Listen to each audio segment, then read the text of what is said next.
La tradición normalista se constituyó como una herencia que no estuvo precedida por ningún testamento.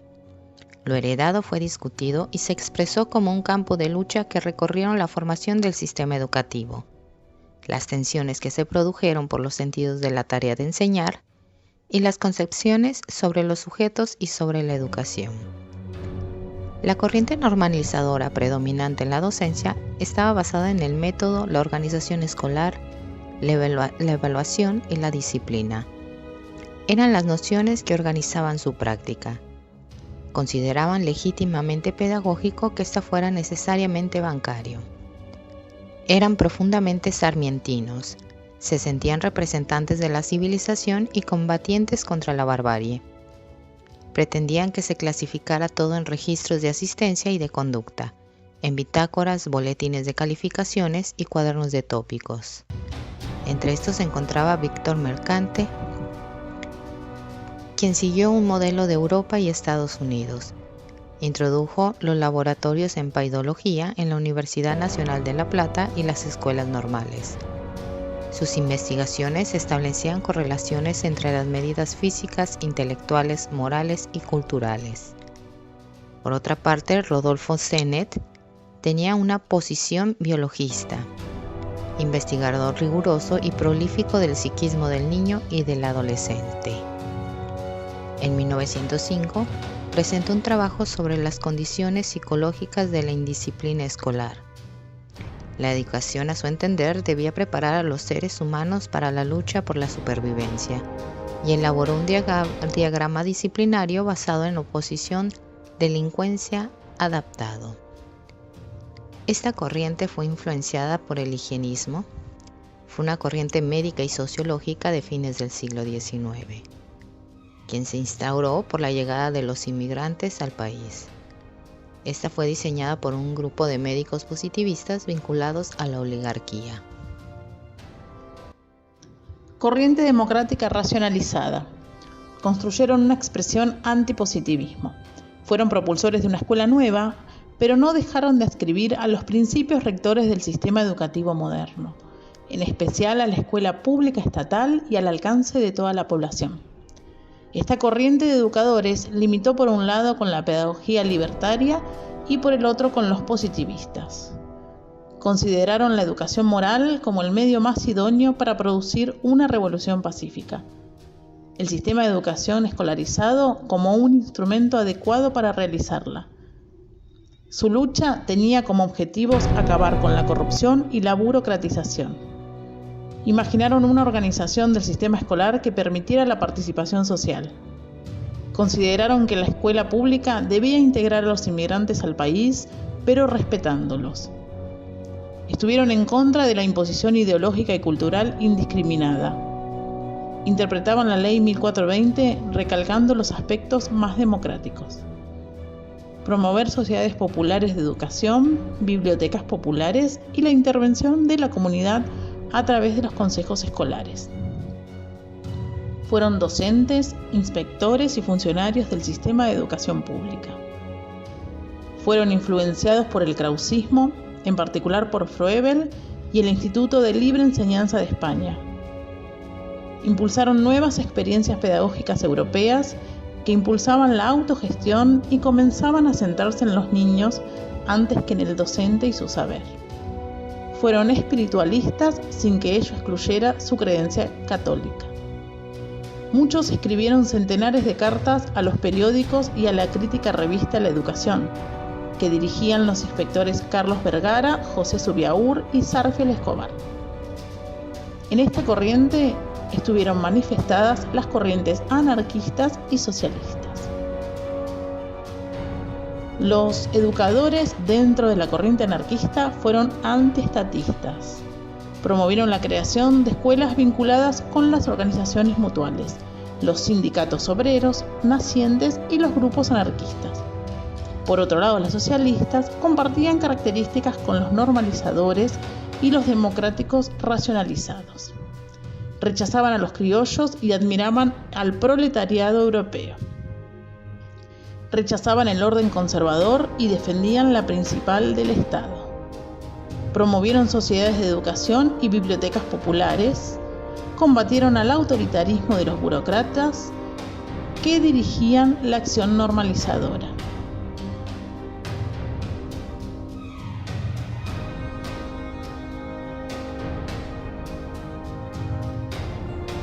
Principales exponentes que contribuyeron a la formación ideológica política de la educación.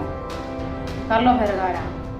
Nace en la ciudad de Mendoza en 1859 y falleció en la ciudad de Córdoba en 1828. Su recorrido en el sistema educativo es diverso, en tanto como instructor, pensador, pedagogo, inspector, filósofo. Gran parte de lo que produce teóricamente está fundamentado en su experiencia y múltiples recorridos por la escuela. La revista La Educación, en 1886, fundada por 3 graduados de la Normal de Paraná. José Zubiaur, subinspector de los colegios nacionales y escuelas normales. Manuel Sarfield Escobar y Vergara. Los temas más atendidos por la revista fueron la enseñanza práctica y el trabajo manual, la crítica a la disciplina, las escuelas normales, la educación de la mujer, cuyos derechos defendían la publicación, y la cuestión de la educación patriótica. Entre 1887 y 1890 dirige la Escuela Normal Mixta de Mercedes. Introduce cambios en el régimen disciplinario, en el sistema de enseñanza e iniciativas de gobierno propio, fomentando iniciativas de gobierno libre en las escuelas, con participación activa de docentes y alumnos. Incorporación del trabajo productivo, vínculo de la escuela con la comunidad, para que conformen una sociedad de vecinos para que la apoyen material e intelectualmente. José Benjamín Zubiaur nació en Paraná en 1856, abogado y educador. Caracterizó por sus ideas pedagógicas renovadoras orientadas a ampliar la enseñanza a todos los sectores sociales, incorporando contenido como la educación física, la educación industrial, la actividad práctica, entre otras, así como modalidades como las escuelas nocturnas, las escuelas rurales, la educación conjunta de ambos sexos, entre otros.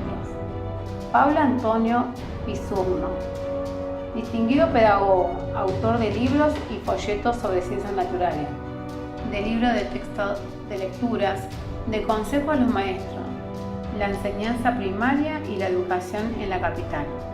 También quien implementó en las escuelas los rituales escolares y efemérides. Lo puso en práctica por primera vez en el patio de una escuela para conmemorar la jornada del 25 de mayo. En 1893 fundó la revista pedagógica La Nueva Escuela, que haría vehículo de sus planes de reforma. El CNE admitió algunas, introduciendo, por ejemplo, la educación física como parte de la currícula ese mismo año. Raúl Basilio Díaz nació en Villa Estanzuela, Chacabuco, provincia de San Luis, en 1862 y murió en Buenos Aires el 6 de diciembre de 1918. Cursó sus estudios primarios en San Luis. Luego se trasladó a Tucumán, donde estudió el profesorado en la Escuela Normal.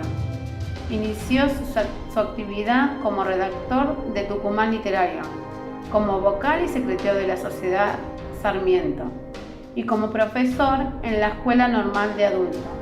Regresó a San Luis y fue maestro en la Escuela Graduada de Villa Mercedes.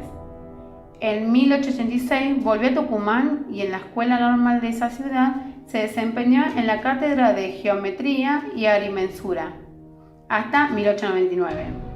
Siguiendo con su carrera de educador, se trasladó a Salta, donde trabajó como vicedirector de la Escuela Normal.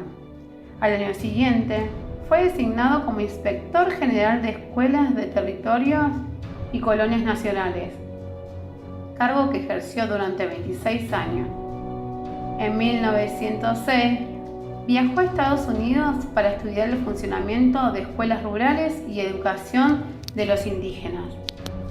Su permanente preocupación le valió los más conceptuosos elogios de personalidades educacionales del país.